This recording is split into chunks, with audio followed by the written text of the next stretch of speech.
is God. The mark for man is God. God, in his administration, decided that he will impose upon himself a certain limitation. And the limitation he imposed upon himself was to be spirit. Because if God is spirit, he will not have legitimacy to operate in this three-dimensional frame of reference. The reason for which he decided to be spirit was because of man. The way he designed man was such that man was supposed to be his tabernacle. So God wears the spirit of man, and because of man, God can still be factored in this frame of reference. But the thing about that arrangement is that man will decide to submit completely to the authority of God, and that is what will afford God the opportunity to use man as his vessel that will bring him into this realm. The yieldedness of man will become the expression of God. And so if you go to the book of Romans chapter 6 and you study the path of spiritual progress, number 5 on that path is yield. Yield. You know, I know you know number 1, 2, 3. Number 5 on the path of spiritual progress is yield. And the reason why yielding to God is a big matter is that God, through your redemption, has worn your spirit. Your spirit becomes his garment, and he wore it. But the extent to which we'll see God express his will through your life is going to be determined by the extent to which you yield to him. So you see, it came to pass in the garden that God offered us an opportunity in Adam. And you see, that opportunity that God offered us, because we became a living soul in Adam the moment he breathed into us the breath of life. Adam will determine his lines of development by the choices that he makes. And that's why Satan had the opportunity to advertise the possibilities of partaking of the tree of the knowledge of good and evil. God had the opportunity to disabuse him from the tree of the knowledge of good and evil so that he will partake of the tree of life. But in final analysis, man will have to make the choice himself. And unfortunately, he chose the tree of death, because the consequence of partaking in the tree of life is death, is separation from God.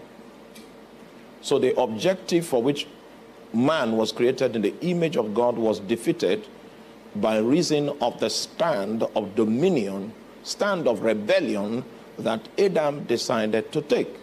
So he could no longer function with God. He became a creature that had a different image. He will now be used to establish the kingdom of darkness. If we turn in our Bible to the book of Isaiah chapter 14, you will see the lofty dream of Lucifer as he attempted to take authority over the mountain of God. In the book of Isaiah chapter 14, verse 12 to 14, the Bible says, "How art thou fallen from heaven, O Lucifer, son of the morning? How art thou cut down to the ground, which didst weaken the nations? For thou hast said in thy heart, I will ascend into heaven. I will exalt my throne above the stars of God. I will sit upon the mount of the congregation in the sides of the north. I will ascend above the heights of the clouds. I will be like the Most High." First of all, in order for us to look in detail at this desire of the devil, I'd like us to count how many I wills we have in this progression of revelation. How many I wills can you find there? So you are not ready. You are not ready. 5 I wills. Meanwhile, the situation we have here is a personality that is trying to exercise his will apart from the will of God.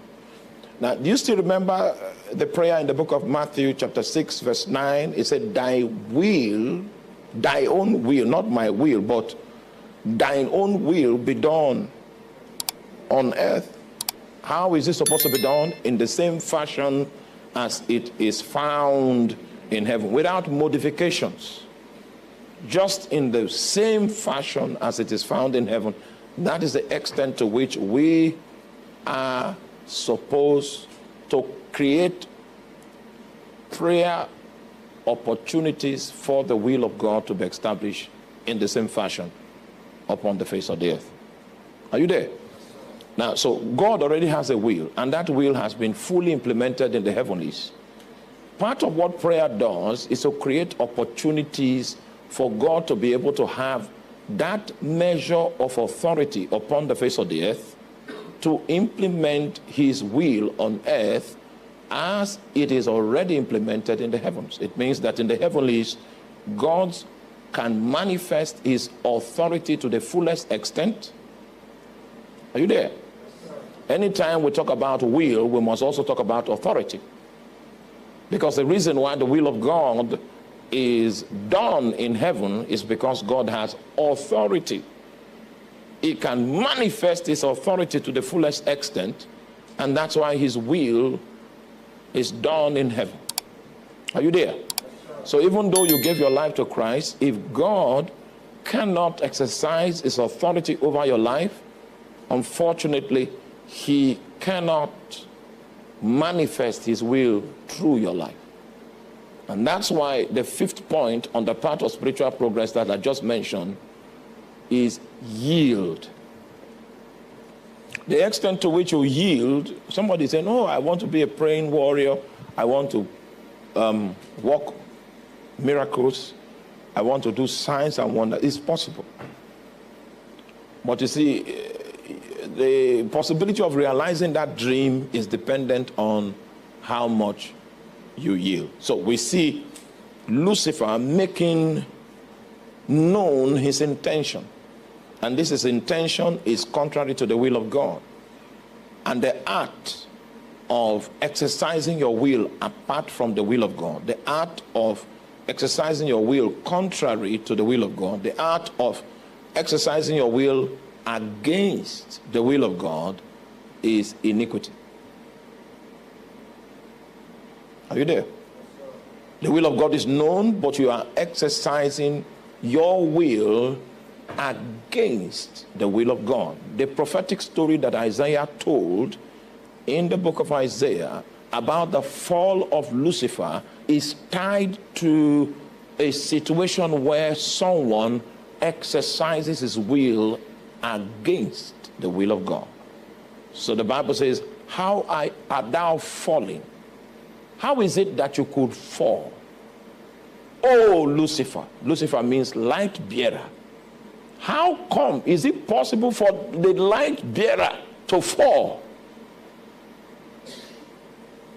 Thou that didst weaken the nations. Because he has expressed his glory in so many colors of brilliance that it is unheard of to think that this bright star could fall. So there was an inquiry into how he fell.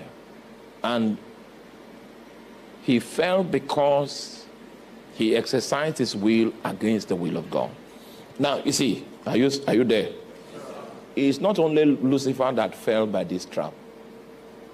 I've seen preachers that were humble and God began to commit things to them, and suddenly they now began to gain some form of influence.